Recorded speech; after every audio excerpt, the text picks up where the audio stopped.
Songs Against Humanity is the fourth full-length album from The Spirit. This is a German melodic black death metal band, and one who've evolved slowly over the course of a handful of years after forming not too long ago. I think that they started out very much in the vein of dissection-esque black metal. There was certainly a melodic black metal core to what they were doing, and there's a melodic death metal touch to some of the movements and their production style. They were a little bit more modest on their first record, but it was eventually picked up because of sales and option with a larger label. They eventually signed with AOP Records, and they put out 3 records since then that have been completely consistent in developing their style. The one that stands out most to me is Of Clarity and Galactic Structures in 2022, and they're performing something that was heavily influenced by the later period of Death, the band from Chuck Schuldiner.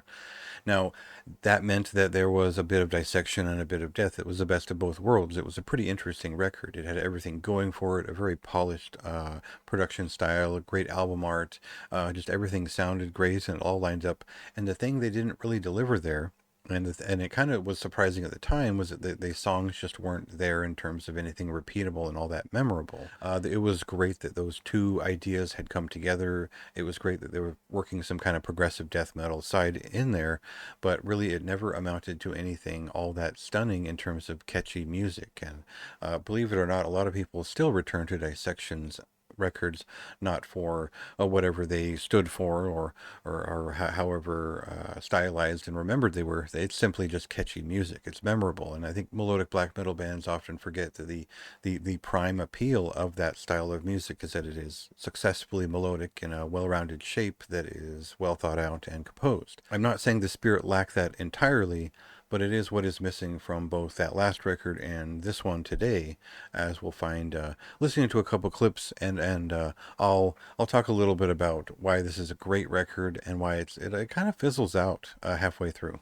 Insanity, equipping, you invoked the specters of terror, which walk the land, atrocity against humanity. So it's always a bad sign when I pick up a promo and I'm reading through it. They've got a lot of text there. I read through the whole thing, and it says nothing. And I understand that conveying music is being esoteric is obviously a great idea, but there were no actual ideas presented in terms of this record, other than that these are anthems against humanity. They're nihilistic in nature, and they have criticisms of humanity woven into their aphorism. As a listener, I find that without any communication from the artist, the music has to really sing on its own and be something worth digging into without much to go on. Essentially, what we're looking at is a follow-up to the previous record in terms of style.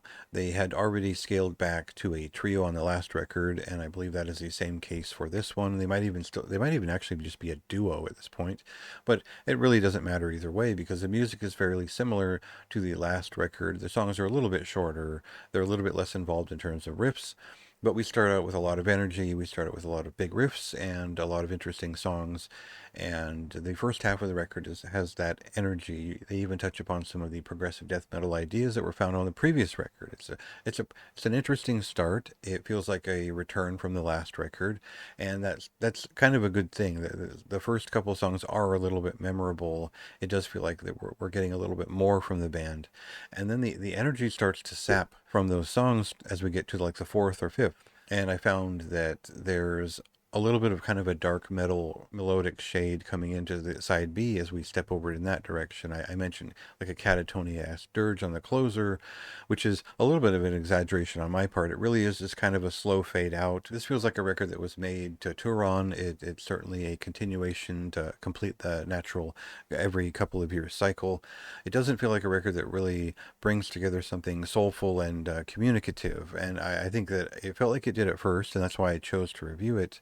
But the more I got into it, there wasn't really much depth to it without looking at the lyrics and really digging into that. Granted, for me to really sink my teeth into, there wasn't anything that drew me back to this that was either catchy, memorable, or intense. Every reason to check it out, but no real reason to stick with it. And that's kind of my ultimate conclusion is I think this is awesome at face value, and then it felt a little bit empty by the time I was done taking my time and analyzing and looking over it.